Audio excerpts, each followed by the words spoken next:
safe, more rural area. People will be happy sending their kids abroad. That's a scary thing. But then a place like Pitt Johnstown might be more welcoming or less intimidating than other campus locations. So are you able to look into recruiting into Canada, into Europe, or trying to find some people abroad, or is that just too far off the radar? No, that's an awesome question because recruiting is such a beautiful thing. And it's like, I want to give the opportunity to everybody.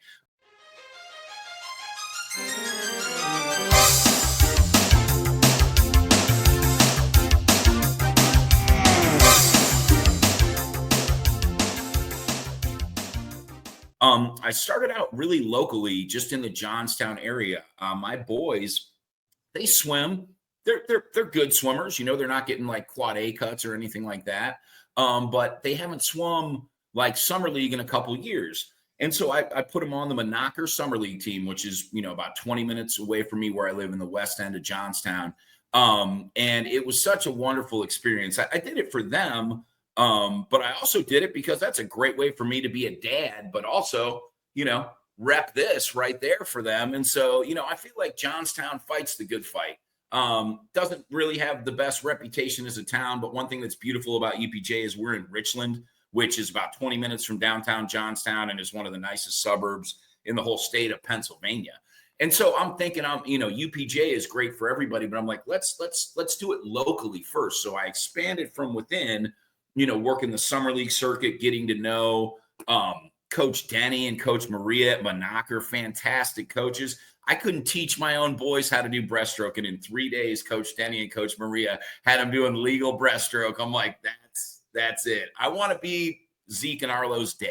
You know what I mean? That's the biggest blessing ever on earth. I want other people to coach them because when they're with me, we just end up having fun and playing. And so just wonderful experience. Coach Maria also coaches at Richland High School, and Denny also coaches at Westmont High School a little bit. So it's a really nice local connection. And I've just expanded outward from there, talked to a lot of Pittsburgh teams. The Allegheny Mountain Swimming LSC is our LSC, connected with some people in Harrisburg and Philly, and Florida, South Carolina, Arizona, all that. But to get to the international part, yes, I'm talking to a swimmer who lives in Dubai, but is from India, wants to make the Indian Olympic team. I'm like, let's go. Talking to a guy from France, talking to people from Brazil, talking to a couple swimmers from Canada, from Mexico. And what's tough is when you're an international student it's just naturally more expensive. You're flying from, Paris, over here. Okay, there's a couple grand, probably, maybe it's not that much, but I mean, it's not cheap and it takes a lot of time. So keeping the scholarships balanced, I don't necessarily have like any favoritism for internationals, but I love it. We love internationals just for the diversity and the flavor they bring to UPJ. But I like to keep a nice, fair and balanced methodology with, people from PA, people from the States, people from across the Atlantic Ocean. I really don't treat them any differently, because if you want the experience, like come to UPJ, it's awesome. So I expect to have a mix of Pennsylvania swimmers, of people from all over America, and honestly, people from all over the world, if they can handle coming over to the States and take care of, the financial side of it, which for some people might be easier said than done. We talk budget. I talk budget with all my swimmers, but especially with international swimmers, because I want to get on the same page with them. I want to be fully transparent, and just let them know what we can and what we can't do. I also feel like if you're an international student, prospective student athlete, like for so many of them, and this is super beautiful. This is props to the greatest country in the world. They all want to come to America.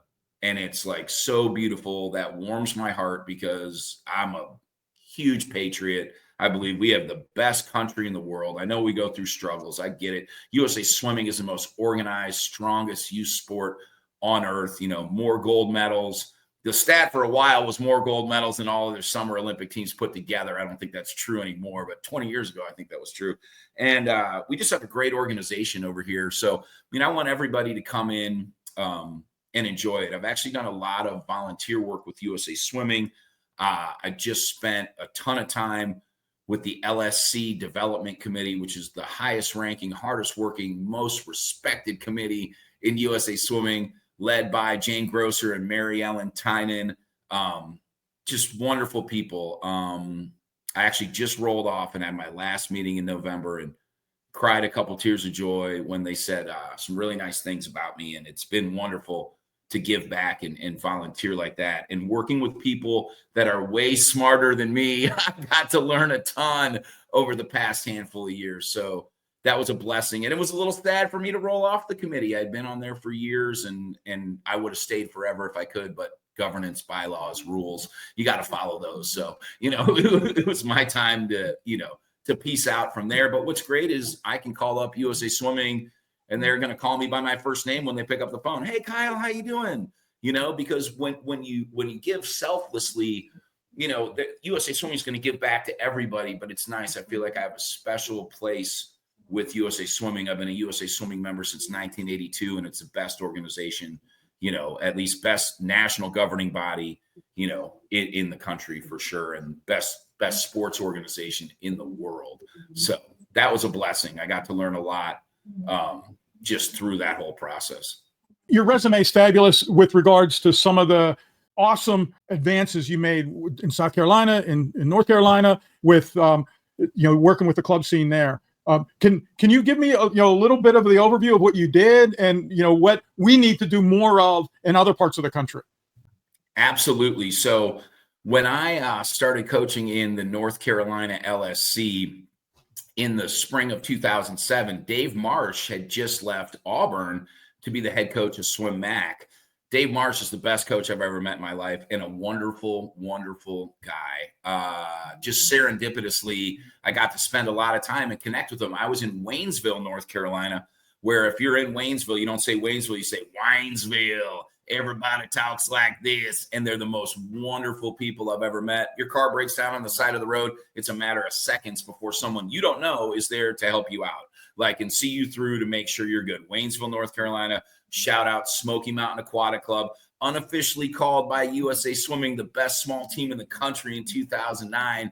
We had 48 swimmers on the team. We had 8 kids at spring juniors. It was awesome. We were breaking sectional records in the eastern section of the Southern Zone, which is the fastest section in USA Swimming. Had a 12-year-old girl break the sectional record in the mile, get 8-minute warm down, and then break it in the 200 IM. It was sick. It was so much fun.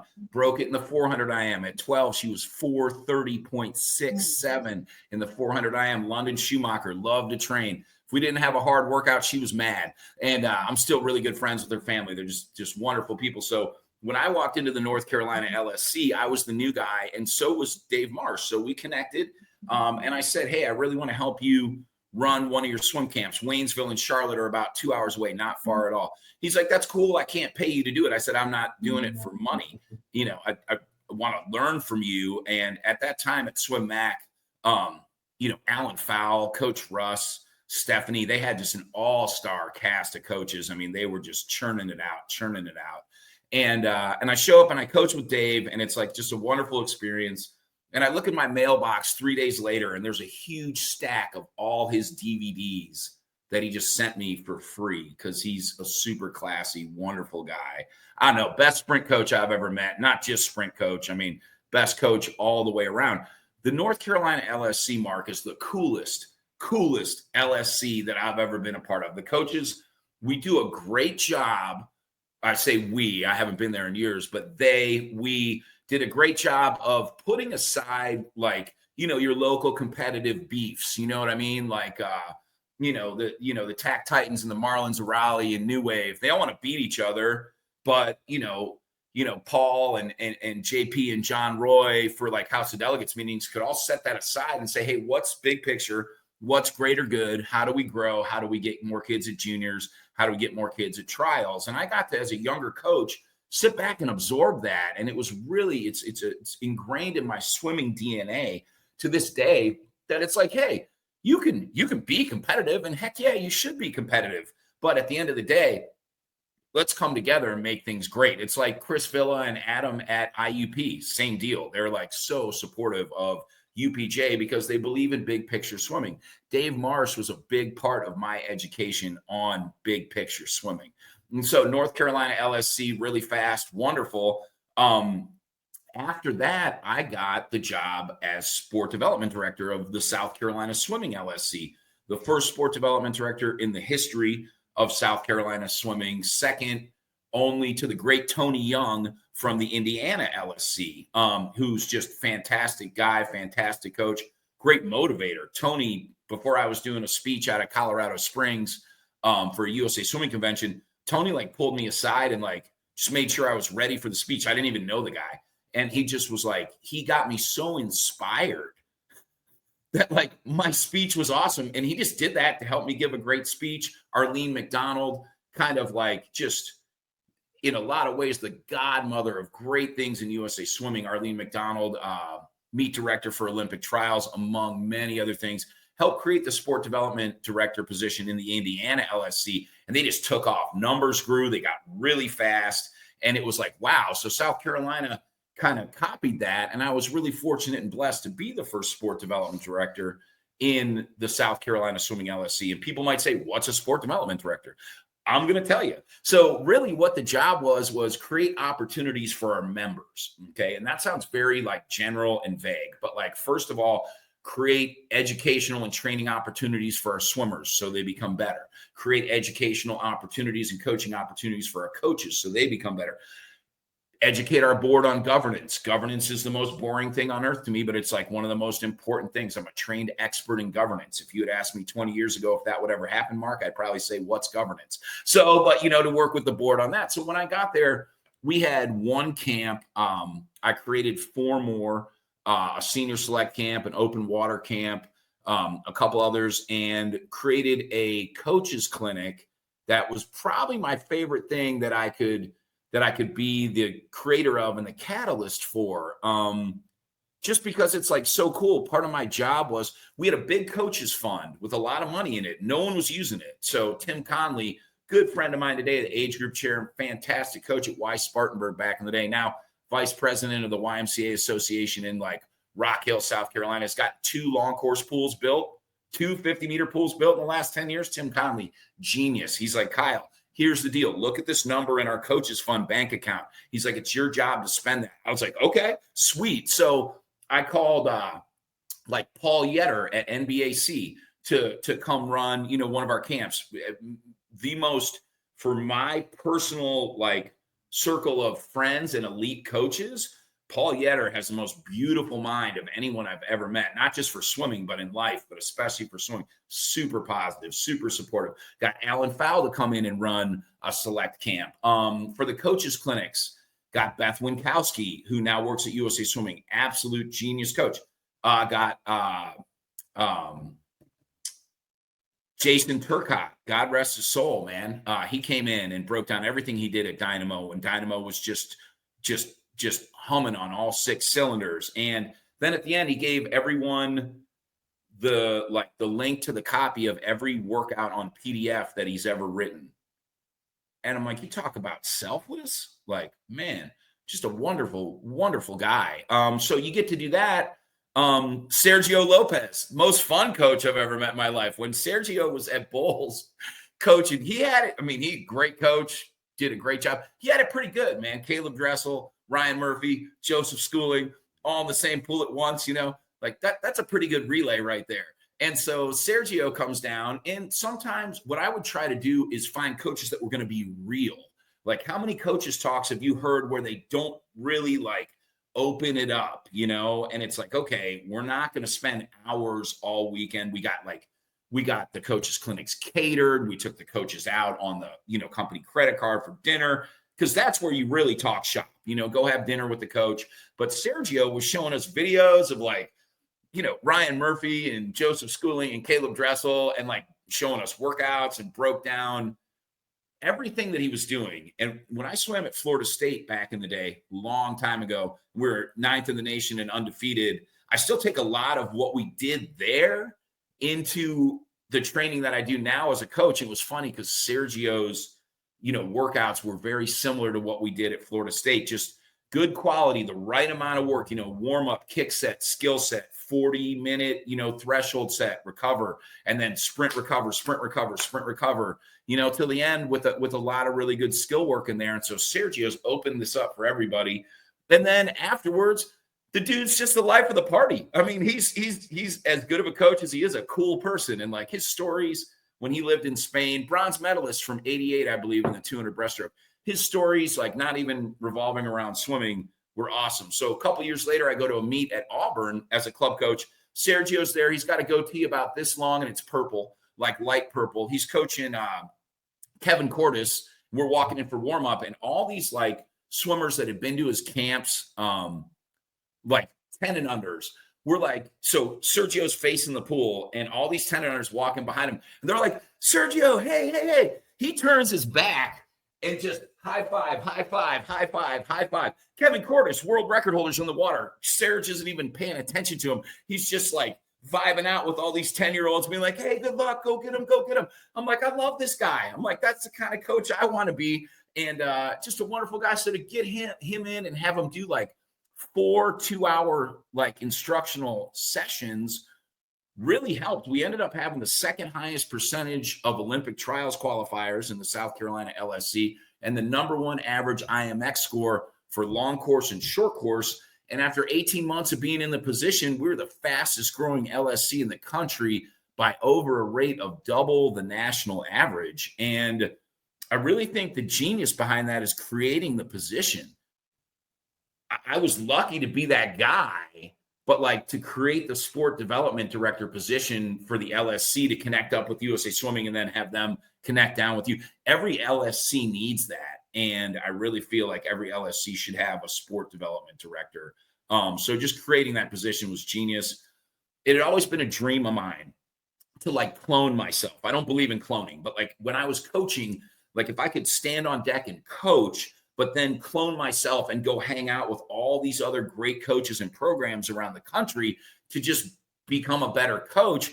That dream pretty much came true when I was sport development director. I wasn't coaching a swim team, but I was coaching coaches, which is just a huge honor. And at that time, Y Spartanburg was just on the way up. They had like 350 kids on their team, and they were 12th on the gold medal club excellence like rating from USA Swimming. Just quality pound for pound team. I live 20 minutes down the road from those guys. Carl Kozicki, who coached there, is still one of my best friends. He had a swimmer go on to get a world record. He just had a swimmer in 2024, Lila Bogner, at 17, and she's like 5'2", take third in the 400 IM at Olympic trials, dropping like 3.5 seconds to do it. She was first from breaststroke into free.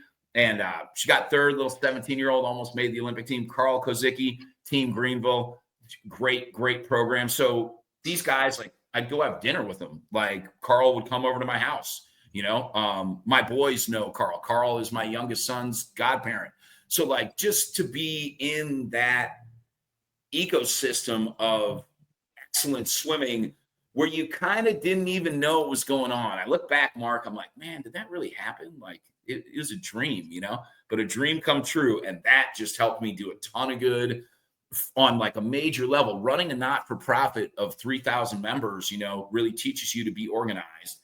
And not that I'm always the most organized person, but I do my best. And it really teaches you to be open and malleable and flexible to all different needs. 1 minute you got someone calling you about coaching. Another minute you got someone calling you about pool time. Another minute you got, the board chair talking to you about governance. And you get that because you work with a ton of different entities too. You said, you have a call with someone about insurance issues. You know what I mean? That's the kind of stuff you do. That made me the best coach I could be. And I'm so blessed to have had that experience. That was really cool.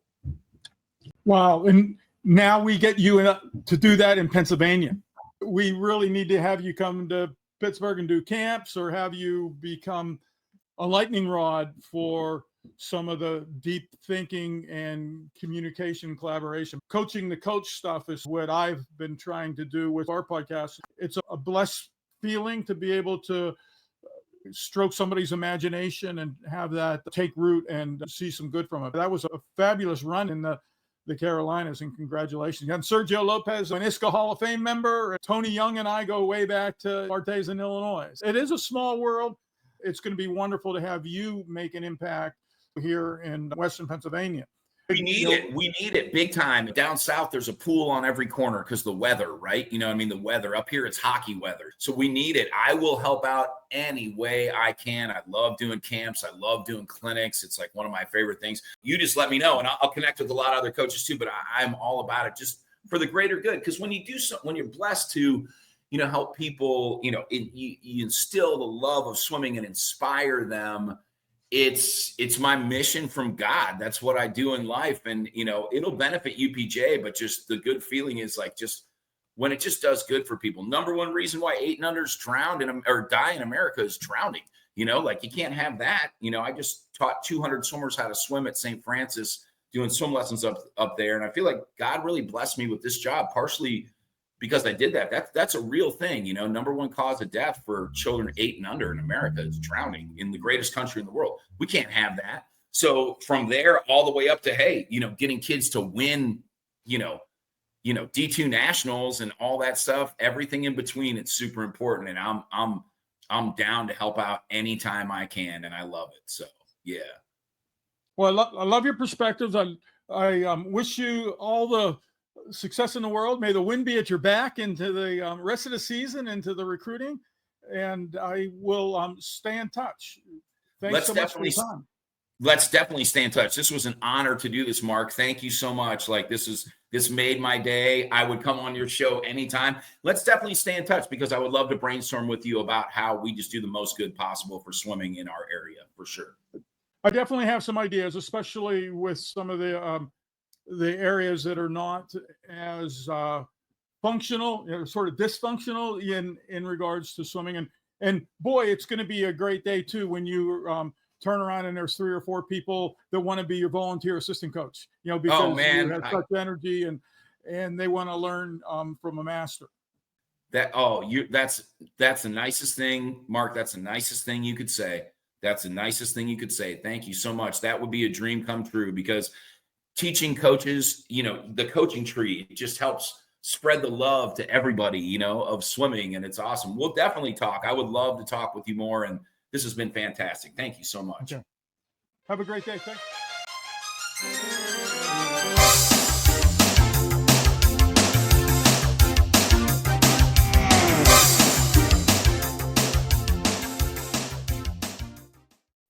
This is just part of the full interview with Coach Kile Zimmer. The uncut 53-minute version is available on the Heavy or Not Substack and in the wafsu.org course on bygone seminars. Subscribe there to hear the entire conversation.